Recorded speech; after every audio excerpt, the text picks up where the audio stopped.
5 of the FIM Motocross World Championship. The MXGP at Portugal kicked off with the MX2 qualifying race on Saturday. Jorge Prado into an early lead on his Red Bull KTM, closely followed by the number 10 of Calvin Bollandra, and up the inside was the 64 of Covington, the number 1 of Jonas, and also the 70 of Ruben Fernandez. His two teammates of Jed Beaton and Adam Sterry were right there with him as well.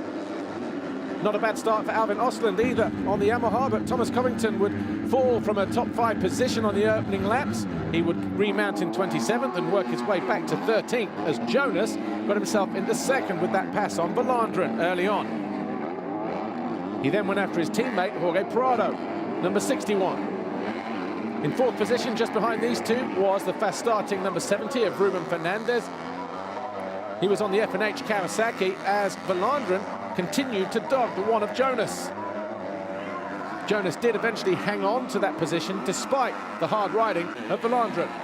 Watch here, out of the race in spectacular fashion was this number 70 of Ruben Fernandez. He picked himself up but would eventually fall again and be classified as 31st. Jonas fell out of 2nd on lap 5. That allowed Bollandra to go through. Jonas remounted in 5th place. He would eventually find his way back past Bollandra later on in the race to come home in 4th. A slight bobble there from Bollandra allowed Jed Beaton to go through. And Thomas Kjær Olsen. And then eventually, Jonas dived down the inside. That's where he made the move on Bollandra. Bollandra would lose another position in the later stages of the race, though, by the hard-charging number 919 on the Khmer Yamaha. Ben Watson caught the South African rider by surprise. He then went after Jonas, but just ran out of time as the Latvian held on to that 4th place. Watson would eventually come home in 5th. Jed Beaton put in a solid performance on the F&H Kawasaki to come home in 3rd. Jonas had his hands full in the dying moments of the race, though, with the Yamaha of Ben Watson continuing to give chase. But it was a win for the Red Bull KTM. Back-to-back wins and second race win of the qualifying Saturdays for Jorge Prado. Thomas Kjær Olsen came home 2nd for Rockstar Energy Husqvarna. Jed Beaton was 3rd, Jonas 4th, Watson was 5th, Calvin Bollandra was 6th. On what was a very challenging racetrack in MX2 qualifying. Your top 8 then looked like this: Prado, Olsen, Beaton, Jonas, Watson, Bollandra, Chervlin and Van Donning. Yeah, track, it's quite weird because it's soft underneath, but it's nice. Yeah, I enjoy the riding. It's getting every time more and more rough, so yeah, enjoying the weekend, and the track is really good after all the rain, so I'm happy with my win, and that the track is good for riding. In the MXGP qualifying, watch this bar banging action over on the far side. Hurlings into the 243 of Geiser and Gauthier Paulin.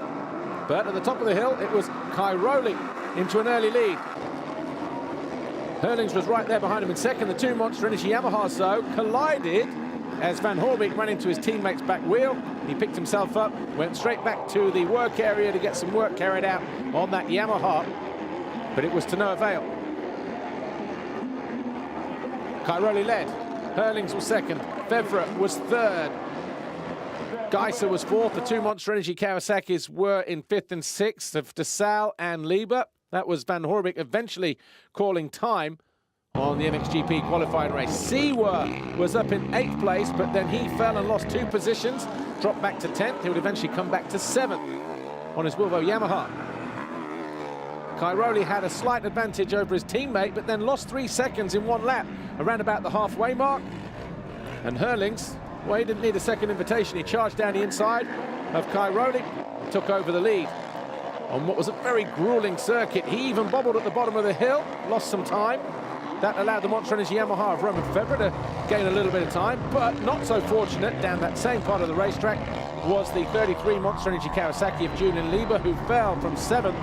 He would remount in 16th and eventually come home in 14th place.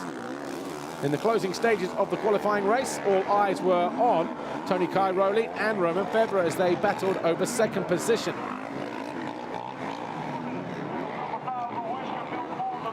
Fevre would get close on more than one occasion. Tony Cairoli would open up that door. He had one moment here, though, where he was almost off the back of the bike, almost threw it away on landing as well. He did survive it, though, did the 2:22. The final lap, and Herlings was starting to get caught by Cairoli. Febvre had just fallen off the pace a little bit. Cairoli gave it one last push. The two Red Bull KTMs at the head of the field did enough, though. And it was going to be a second qualifying race win of the year for Jeffrey Herlings. Back-to-back as well. He was victorious in Trentino. His teammate Tony Cairoli would come home in second. And the Monster Energy Yamaha of Roman Febvre was third. HRC Honda's Tim Geiser was fourth. The Monster Energy Kawasaki of Clément de Sales came home in fifth. Then the Rockstar Energy Husqvarna of Gauthier Paulin, the Wilvo Yamaha of Jeremy Seewer, and the Boss Project Suzuki of Evgeny Bobryshev. Yeah, definitely. I really enjoyed it. I enjoyed my time on the track. So we had good fun. Start was good, and we followed Tony for a bit because he was running really good lines. Obviously, the track was really bumpy, so it was hard to not make mistakes. But we did what we had to do. I won the qualifier, so looking good for tomorrow, and just hope to put on 2 good stars tomorrow and work from there.